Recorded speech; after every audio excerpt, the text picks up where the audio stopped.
I believe there are no greater heroes than the recipients of the Medal of Honor.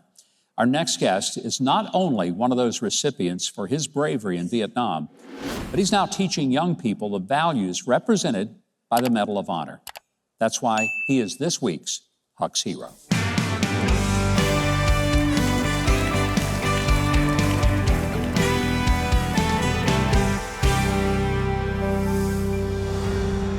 In a world where heroes are often celebrated for their bravery on the battlefield, there's one hero whose impact extends far beyond the front lines. Meet Gary Littrell, a Medal of Honor recipient whose courage inspires not only on the battlefield, but also in the classroom through the Tribute to Valor Foundation.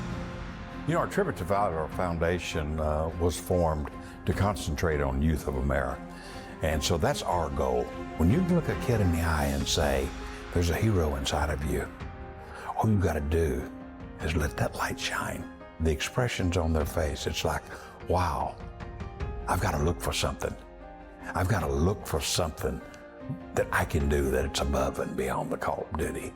Through initiatives like the STEM program, Gary empowers young minds to flourish. His impact extends beyond academics, instilling in these kids a sense of possibility and purpose. Gary Littrell's legacy shines bright through the education and empowerment of America's youth, thanks to his tireless dedication through the Tribute to Valor Foundation. It's not where you start in life, it's where you finish, and you finish with integrity.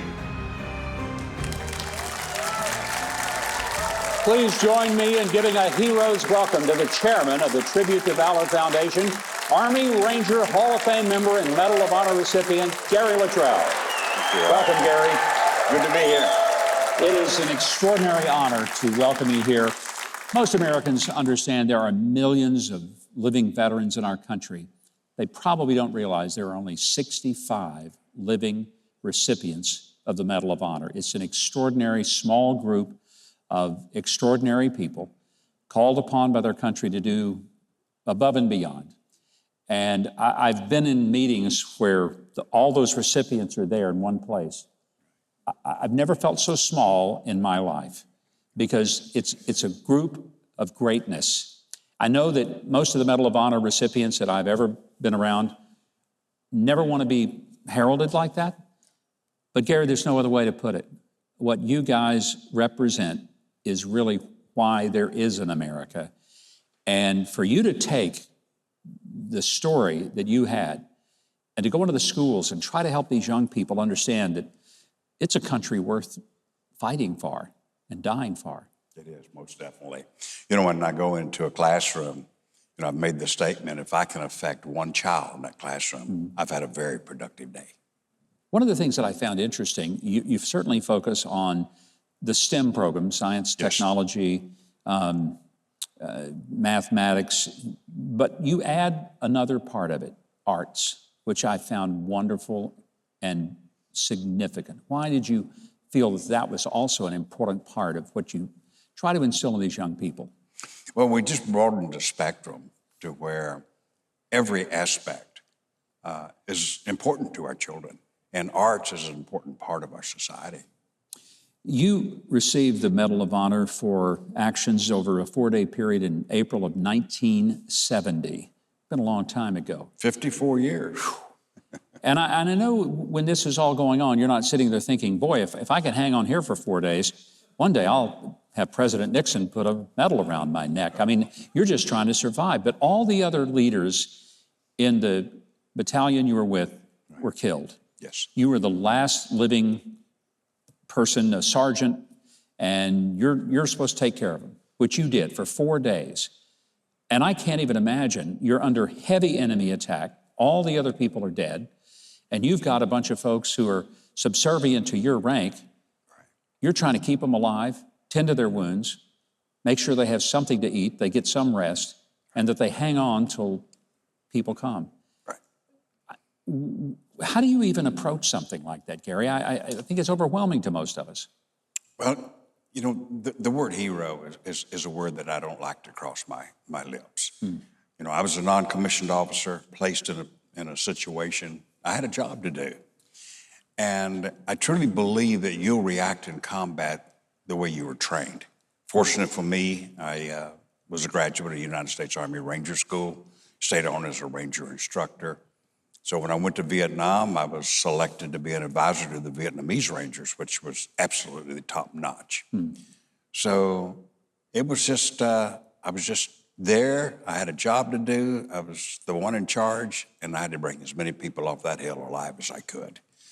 Unfortunately, out of 473 and 4 Americans who went up on the hill, myself and 41 wounded come off. Wow.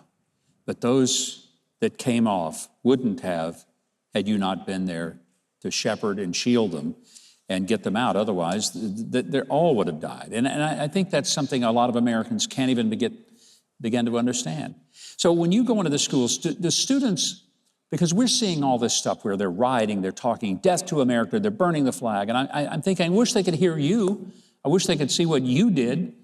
Do they respond to you in a positive way when you tell them your story and America's story? Oh, very much so. You know, I talk about the 6 core values of the Medal of Honor: courage, commitment, sacrifice, integrity, citizenship, and patriotism. I really zero in on integrity. I tell the students that integrity is the most important word in the English language.